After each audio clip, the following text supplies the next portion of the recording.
my car. I've been out running errands to prep the apartment for this shoot. I had to pick up a framed art print, which I will show you guys. I was getting some more outdoor plants for our roof terrace that I haven't really touched since last summer. I needed some random things too, like some more nails and cleaning supplies. So that's what I've been up to. I will say the city Home Depots are so different than the upstate Home Depots in vibe. There's so many contractors outside just harassing for business, which they're on their hustle. I respect it, but it's definitely not a relaxing experience here. I love going to Home Depot upstate to plan projects and everything, but it's very hectic and busy inside there. I usually will go to a local place, but because I needed quite a few things, I wanted to come somewhere with a parking lot that I could just wheel all my stuff out to. So now I'm gonna head home. It is so warm outside today. It's like 86 degrees. Also trying something a little new with the roof terrace. I've found that plants that are supposed to do well in New York City do not do well up there because it just gets blasted with sun and it's actually quite dry. So I ended up picking up some more succulent like plants. Our neighbor's plants do really well. And then I picked up some flowers that probably honestly will not survive that long, but they'll look pretty for the shoot. I'm gonna head home now and get some of these things in place. I'm so sweaty. I just carried all those plants and this up the stairs from outside, but we're gonna open my art print. I got a peek of it in the shop. And I will be honest, Monday, get out of the camera. I will be honest, I immediately was a little bummed because he didn't do the color matte that he told me he was gonna do. But I didn't have time to get it fixed. Maybe at a later date I will fix it.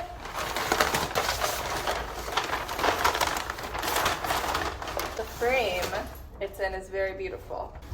We did a silver steel frame. So basically the outer border of this art print was a bit damaged and he told me he could match the color to the outer border and he ended up just doing a white. A bummer, but I think it's still very pretty. Maybe it goes with the modern vibe of this apartment. I'm finally dealing with my landlord's special paint job. We've had paint flecks all over our floor in our apartment for the last year and I haven't scrubbed them off, but I scrubbed them with steel wool and it looks so much better. Finally switched out my nipple lights. I just got these installed. I did realize I don't have light bulbs for them right now, unfortunately, but I will get those. I got my art print hung. I'm still a little bummed about the framing job, as I told you guys, but I still think it looks good. And now I'm gonna be a little bit crazy and do some steaming of my couch and this chair. Speaking of a clean home, I have the perfect sponsor for this video. I recently received the Noesis F10 Pro, the world's first robotic vacuum that uses a fresh mop for every clean. Not only is it useful, the design is chic and clean, unlike a lot of other electronic gadgets. I usually avoid too many of these in my home from a design perspective. This one is quite aesthetically pleasing. Most robotic vacuum mops require frequent emptying of dirty water, with the base station harboring dirt and bacteria that requires manual cleaning. Fresh mop means your base station is odor-free with no germs mixing from room to room. The robot can change its own mop after every clean depending on your chosen settings. It's truly hassle-free and handles your cleaning for you for up to 15 days. I love that the vacuum features an anti-tangle brush, meaning it won't tangle hair. In the past, my robot vacuum is constantly knotted with a combination of my hair and pet hair. I love how low maintenance this robot is, and the D-shaped body also helps it better clean corners than most robot vacuums. It's also perfect for pets because it's low noise with intelligent obstacle avoidance. It's not going to run into your pet or any other objects. They've offered you guys a 10% exclusive discount code. If you'd like to check it out, you can use the code NOSS10. More info is going to be in my description box.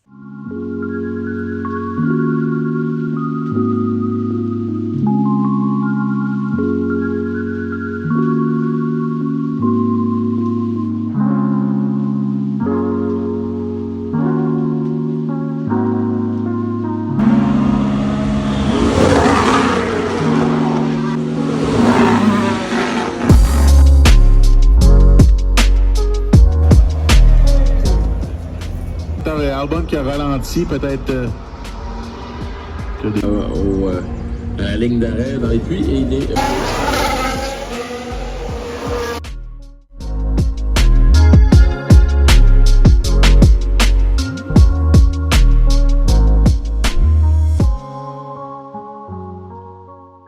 So I've been on a bit of a fashion no-buy for the last year or so, as a lot of you guys know. I've just been spending most of my money on renovations and furniture for our upstate project. I haven't had my mind that much in a fashion space. I also feel very lucky to have a wardrobe of pieces that I really love, and I get to work with brands I love for my job. I design clothes for my job. I've really pulled myself back from my personal consumer spending with clothes, but I have recently gotten some pieces that I'm really excited about, and I've been wearing so much since I got them. So I recently placed an order on an online site called Fabrique. It's basically a collective and collaborative platform for different designers. I've found out about some new designers from this platform, mostly smaller designers that I didn't already know. And I also picked out the piece that I'm wearing, for example, that's from a designer that I know and love. I'm gonna try on these pieces for you guys, and I'll also have them linked below if you're interested. Fabrique is really cool because they have a collective of 300 designers from around the world, and all of these styles are also exclusive to their website. So for example, this first piece that I picked out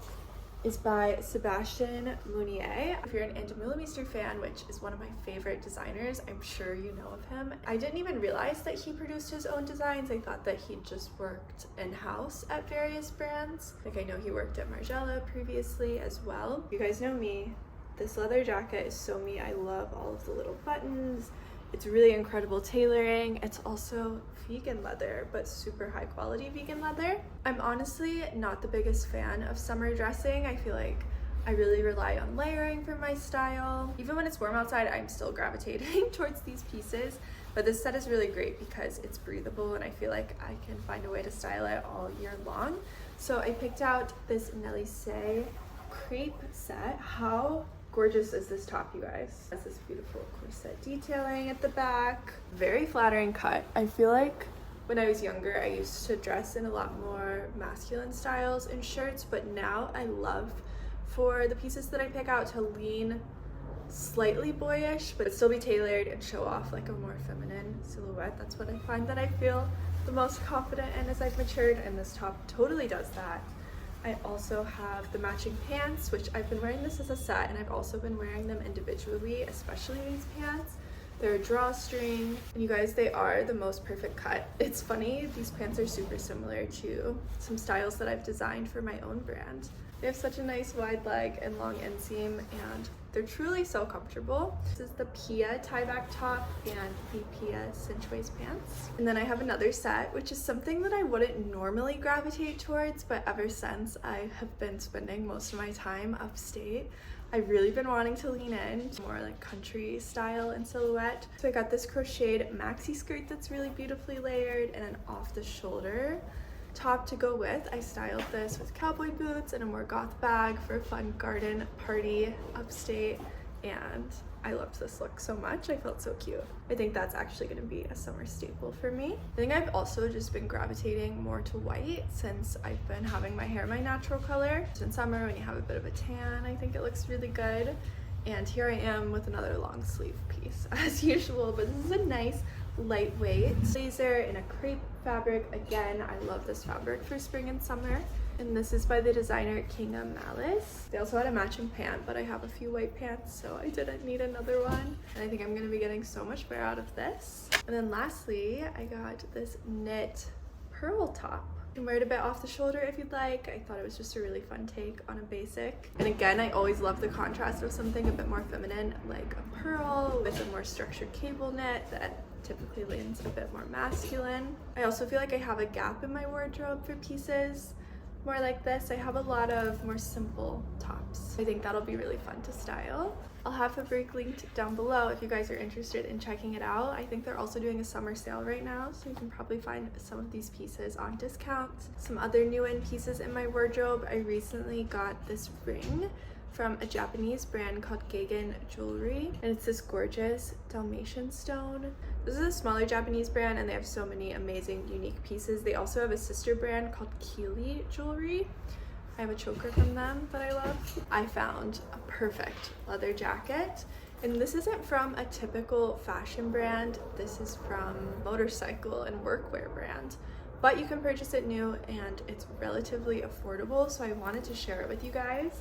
And I actually had the realization after I got this jacket that I have another vest that I source vintage from the same brand that I'm completely obsessed with. So now I really can stand behind this brand and the quality. You guys know I've been very into racing recently and just the whole culture behind it. And I've been wanting a fitted moto jacket, ideally in red like this. I've been searching for vintage ones, but then I saw this one and it was just perfect. It has all these black details. I ended up getting a size small, which I usually get a size medium in tops, but I really wanted this to be sort of corseted and fitted, and it's incredible. I can't really layer under it, I will say, but I've been getting so much wear out of this. Even though we've been in a heat wave, I wear it every chance I get. And same with this leather vest from the same brand. So the brand is First Manufacturing Co. They have a lot of cool pieces. You just kind of have to look beyond the product photography and styling on their site, but everything's so well made. Those are my new in wardrobe pieces. Just picked out a look I'm shooting for this boutique in Nashville. I think it's really cute. It's a full Acme Studios look. And then my shoes are JW and sunglasses are Balenciaga. This Acme top has a scarf attached, which is very cool. And I think I am gonna wear this Marcel suede bag to sort of lean into this like boho 90s goth inspired look. I'm shooting some Instagram content for them later, so I wanted to pick out my look. But now I need to get ready because I am going to my favorite hip Pilates class and I need to run home and shower before we have to shoot this. We're going back upstate later tonight. This is the boutique's tote bags. They're so cute.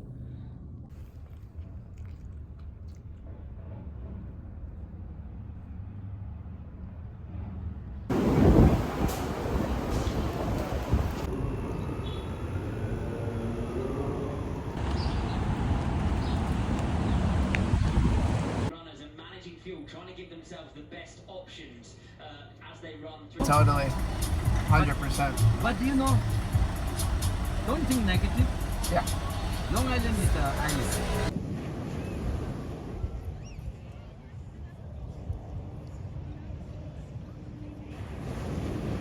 Ich nicht mehr so gerne kurze Sachen trage, muss ich sagen.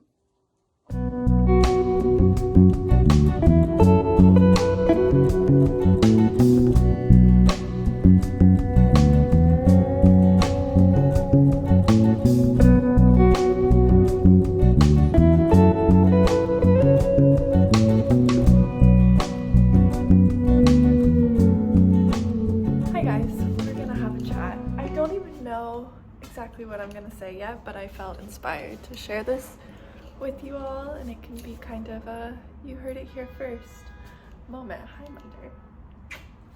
I just got back from the vet with Laszlo. He's back there sleeping in donut mode. I think he's feeling a little traumatized. He's my very sensitive boy. And Monday's thinking about stealing this book, which I'm gonna talk about with you in a second. We're gonna sit down. There we go. Good girl. Now that I'm sitting here, I probably should have planned what I'm gonna say, but it's not an official announcement by any means, and it's still something I'm slightly toying with. But I thought I would share it here because this is sort of a video diary, and I feel like you guys that watch me on YouTube are my friends. A lot of you have grown up with me, so it's nice to share things with you. If you've been following me for a while, probably know that I have a fashion brand called Catskills. I started it in 2017 with my boyfriend at the time. I was still in fashion school. I was studying business and product development, doing design internships, doing various internships, just kind of figuring out what I was gonna do. I was already making an income from social media, and that is something that I've been doing since I was like 12. It completely changed the trajectory of my life. I would never be in New York. I would have never been able to afford putting myself through college, even though, spoiler, I dropped out. I just would have a totally different life if I didn't stumble across creating content online at that time. And I'm so grateful for it. And it's clearly something I really love doing because I've stuck with it throughout all these years. But I never wanted it to be like my only thing. I've always wanted to be a business owner for as long as I can remember. So my ex and I decided we wanted to start a brand together. We were both very interested in it, really on our sustainability journeys together, and super passionate about creating something. So I pumped all my money at the time into the business. I ran it out of my little like 400 square foot apartment. It felt very romantic at the time, and I have very fond memories of it. Even though it was definitely a hard time in my life, it was really fun. I recently did a Substack interview for a creative and business retail trends focused newsletter talking about my whole start, so I'll link that below if you guys are interested. But when starting the business, I also was trying to pay for my tuition semester by semester at the time. I'm really glad now that I never took out student loans. I was just doing it with my savings from working on this since I was 12. But I definitely did not have the savings or the income to be paying for school, my New York City rent, and starting a business at the same time. But I'm really glad that I just took the dive and I did it. Funds that we had for the business at the time basically only covered sampling and development and just like starting a business. There's a lot of costs involved with that. So we ended up launching pre-orders and they did better than I could ever imagine. It didn't end up becoming profitable for a couple years, but I ended up dropping out of school like then. Basically the business launched in December and my tuition was due over the January start of the semester, and we actually had an issue where PayPal withheld 50% of our revenue for those pre-orders, which we absolutely could not afford at the time, and I couldn't pay tuition too. So I decided to take a semester off to continue pursuing the business because I really believed in it, and I ended up just dropping out of school because I didn't want to put my money into school where I felt like the return wasn't necessarily guaranteed when I always wanted to be a business owner anyways, and it just felt right in front of me. I was seeing a clear investment payoff even if it wasn't profitable yet, so that's what I did. And it's been some years now. My business partner and I broke up back in 2019, so we were together for like a year and a half of the business, which I sometimes get questions on if I regret starting it, and absolutely not. It completely shaped my life in a new direction and gave me a lot of confidence to pursue things on my own and that I could figure them out, and everything that comes along with going after something that you want to do, whether you see success in it or don't. But yeah, we broke up back in 2019. Now it's 2024. I've been doing the business by myself since then. He is still a 50% owner, which I've spoke about briefly, and we're not on bad terms, but we definitely have things that we disagree on. We come from very different backgrounds as well. He has a different business that he's running now. And in a lot of ways, I'm really glad that I continued and didn't give up the business just because we broke up. It was a situation where I could have bought it from him, but it would have been so much money, and I didn't really want to sink my savings into that when I had the confidence that I could do something else on my own eventually. But it was also something that really felt like my baby. When we broke up, we still weren't profitable. I feel like we were really gaining some momentum, so I just wasn't ready to let it go, but I also didn't want to give him any money. I honestly wasn't in the place to give him any money. We hadn't even taken much of a paycheck from the business because it wasn't profitable yet. So I kept it moving by myself. I sort of hid it for a long time that I was doing it by myself. That's something that I've learned about me, is that I don't like to take credit for things that I do. I don't know what exactly that is, but it's something that I've been trying to get better about. But in the 4 years that I did it, we did 7 figures in direct-to-consumer business, which is completely bonkers to me, especially growing up in rural Appalachia the way that I did. I could have just never imagined those numbers in my life, especially from something that didn't exist before, and selling a physical product direct to consumer, learning more about just like the landscape and how difficult that actually is to reach as a fashion brand direct to consumer. And now more to present day. For the last like 2 years, I've really been, I have to distract my dog for a second. She just turned 1, but she's still very puppy. Yeah, there we go. That's better for chewing. I had 1 foot in and 1 foot out the door for a while with my business, and I had this very like romanticized idea that I would be able to start an additional business on top of the other stuff that I already do. Like I do the content creation, which is a big source of my income, and I'm so lucky that this can support me if I decide that I want to close down Staatsballett and start something new in the interim. And I've started doing other design and consulting work on the side because, again, just something that I truly love to do.